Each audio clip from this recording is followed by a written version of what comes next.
Ya, baik. Kita bertemu lagi di pertemuan berikutnya. Kalau pertemuan sebelumnya kita membahas tentang Arduino gitu ya. Sekarang kita membahas mengenai eh, apa itu Raspberry Pi gitu ya. Apa itu Raspberry Pi? Apa sih bedanya sama Arduino yang kemarin gitu ya. Nah, kadangkala itu namanya Raspberry Pi itu disingkat RPI gitu ya. Makanya di sini judulnya pengenalan RPI gitu ya. Oke. Apa itu Raspberry Pi? Jadi Raspberry Pi atau RPI atau Pi itu adalah mini komputer gitu ya. Kalau kemarin Arduino ini adalah microcontroller, kalau Raspberry Pi itu adalah komputer tapi mini gitu ya. Ini komputer dengan ukuran sebesar kartu kredit atau ya sama seukuran dengan Arduino gitu ya. Di mana board Raspberry Pi ini memiliki prosesor, memiliki RAM, dan memiliki port komponen hardware yang sesuai dengan Raspberry Pi board gitu ya. Apa bedanya Arduino yang kemarin sempat kita bahas gitu ya dengan Raspberry Pi gitu ya. Kalau Arduino ini adalah microcontroller, di mana microcontroller ini adalah komputer sederhana yang dapat merunning satu program dalam satu waktu berulang kali dan mudah dalam penggunaannya.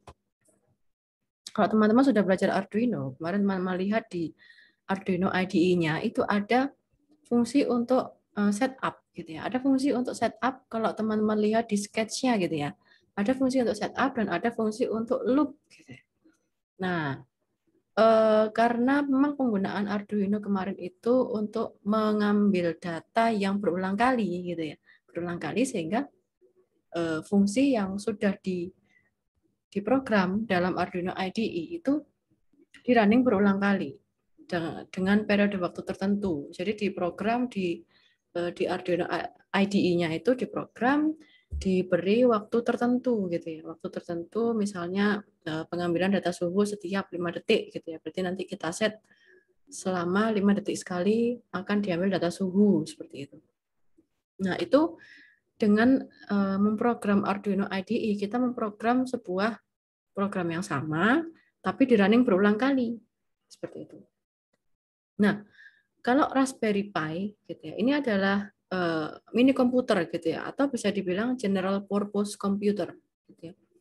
Biasanya menggunakan Linux operating system dan dapat merun beberapa program. Jadi kalau di Arduino hanya dapat merun satu program itu ya, atau menjalankan satu program tapi berulang kali. Tapi kalau untuk Raspberry Pi ini bisa menjalankan beberapa program. Jadi sebenarnya Raspberry Pi ini lebih kompleks dibandingkan dengan Arduino seperti itu ya. Lalu kalau seperti itu mana yang lebih baik kita gunakan gitu? Apakah kita lebih baik menggunakan Raspberry Pi atau lebih baik kita menggunakan Arduino gitu kan? Pasti pertanyaannya seperti itu ya. Nah, sebenarnya tetap kembali ke kebutuhannya sistem masing-masing gitu.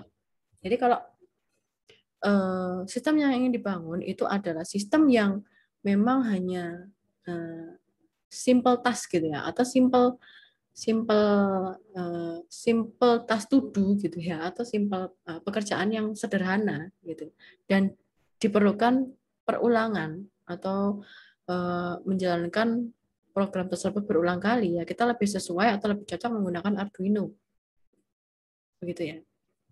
Contoh contoh yang eh, simple task repetitif gitu ya, atau tas sederhana yang berulang kali, yang dijalankan berulang kali itu contohnya buka tutup pintu rumah secara otomatis atau mematikan dan menyalakan lampu secara otomatis. Nah, itu semuanya itu adalah hal yang kalau di program itu sebenarnya bisa dijadikan suatu hal yang sederhana gitu ya, sederhana tapi dilakukan berulang kali gitu kan.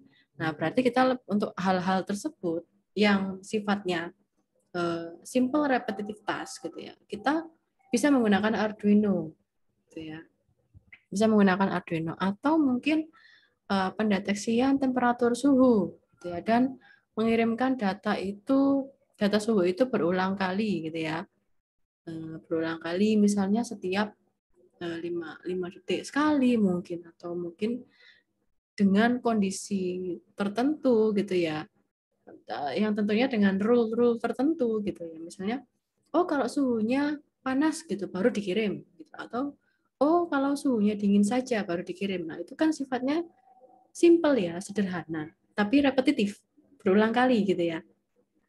Nah berarti kalau hal seperti itu, berarti kita lebih cocok menggunakan Arduino. Gitu.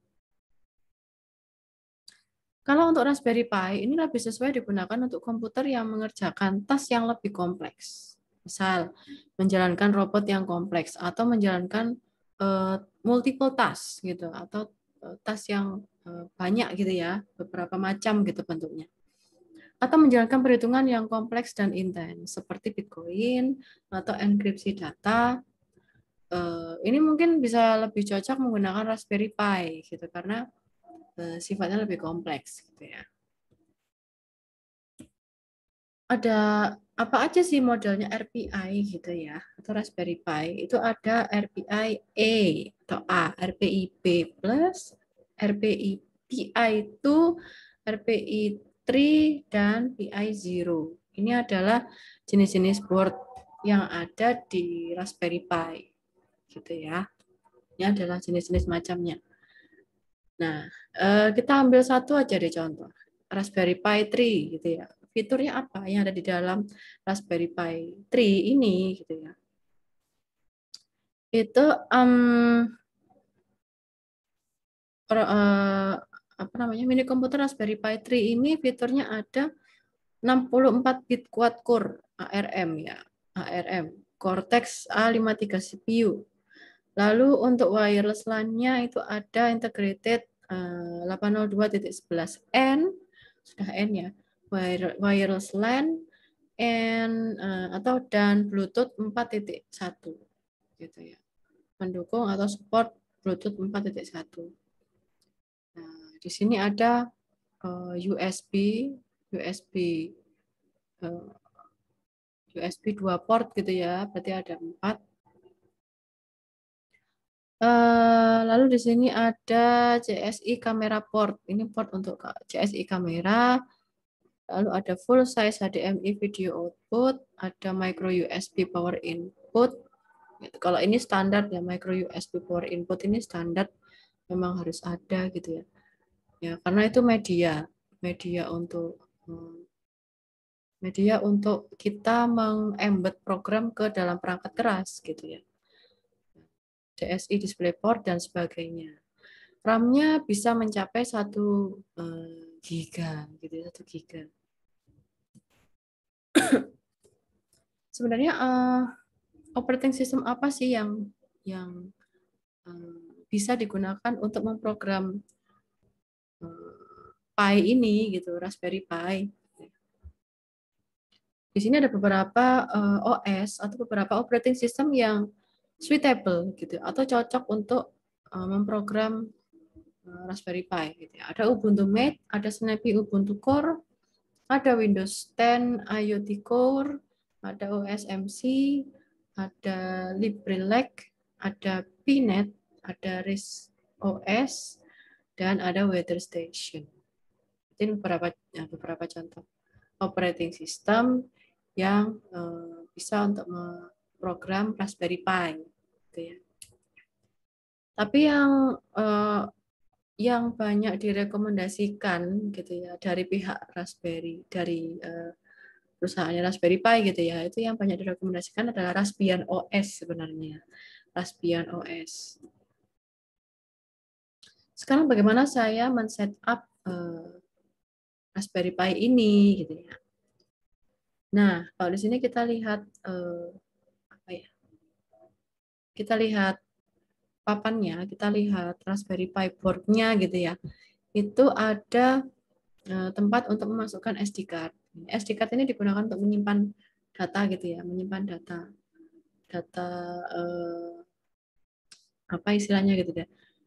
Data dalam jangka waktu lama gitu ya.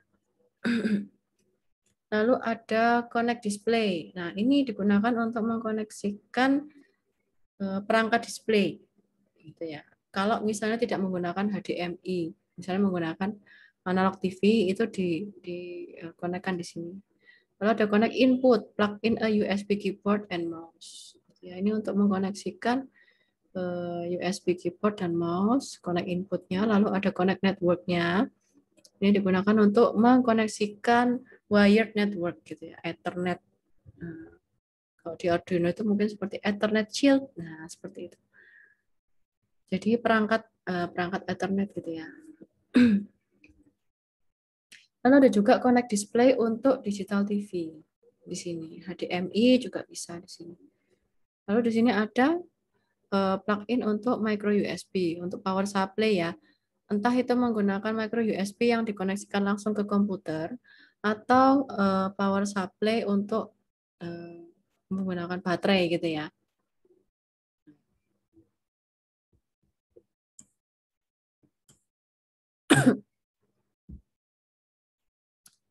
Next di sini ada size dari SD card-nya itu minimumnya ada 4 GB gitu ya. Minimum size 4 GB. Ada konverter HDMI itu HDMI DVI gitu ya. Ada power adapter di mana USB power supply-nya itu bisa memberikan paling tidak 700 mA pada 5 volt gitu ya. 5 volt. Atau menggunakan chargernya mobile phone atau smartphone itu juga bisa.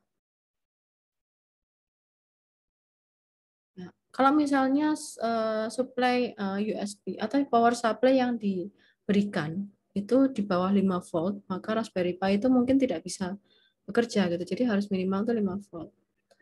Lalu ada Ethernet-nya RG45 di sini.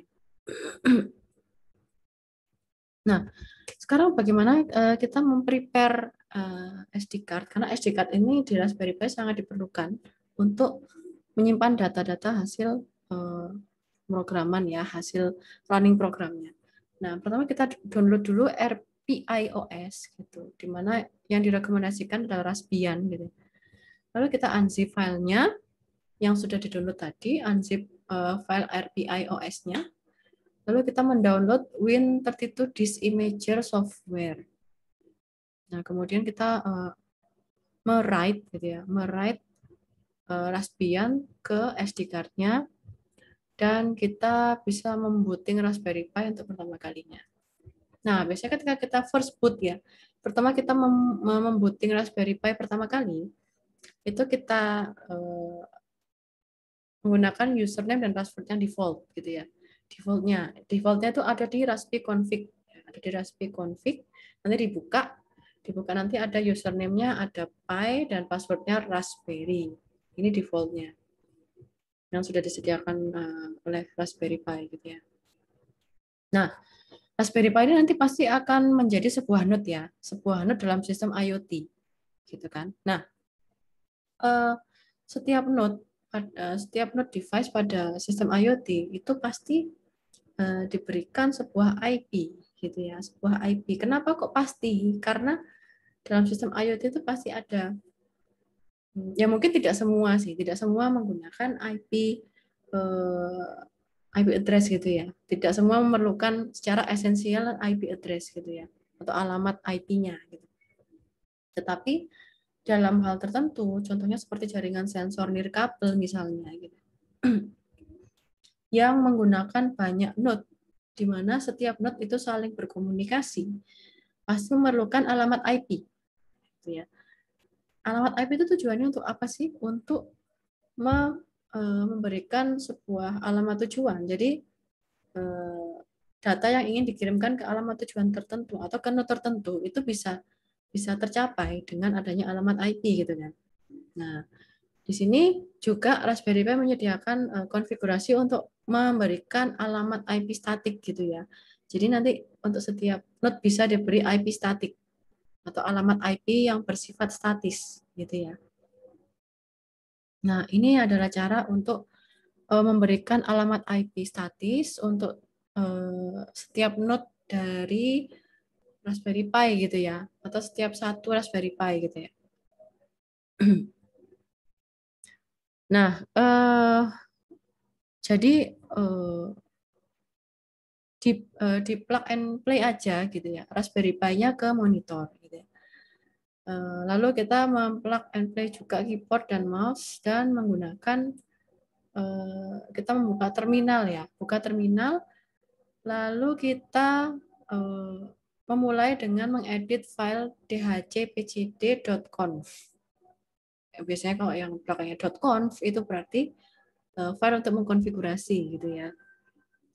Lalu kita ketikkan di terminal itu sudo spasi nano spasi /etc/dhcpcd.conf. Nah, di situ kita perlu mengedit gitu ya. Perlu mengedit sesuai dengan konfigurasi jaringan kita gitu ya. Kita mau memberikan alamat IP berapa itu sesuai dengan konfigurasi jaringan untuk node Raspberry Pi kita gitu ya. Nah, di situ nanti ada interface ETH0 gitu ya. Interface ETH0 ada interface wireless LAN 0. Ini maksudnya adalah kalau yang ETH0 itu biasanya wired network ya. Bukan wireless ya, wired network. Jadi itu untuk port wired network yang terhubung dengan jaringan kabel gitu ya. Nah, itu static IP-nya berapa itu bisa disetting di situ. Kalau yang ada interface WLAN, berarti ini adalah interface untuk wireless LAN. Gitu ya. Nah, kalau misalnya menggunakan wireless LAN, berarti kita cukup men-setting yang di interface wireless LAN. IP-nya berapa, itu kita setting. Kalau misalnya kita menggunakan wired network, berarti kita cukup men-setting yang di interface ETH0. Ya, bisa dipahami. Oke. Lalu di sini kalau kita masuk ke sudo raspi config di terminal gitu ya. Ini cara untuk mengenable atau disable SSH gitu ya. SSH, konfigurasi SSH. Kalau kita mau mengenable ya tinggal kita men-select gitu ya, men-select interfacing option, lalu kita menavigate ke SSH.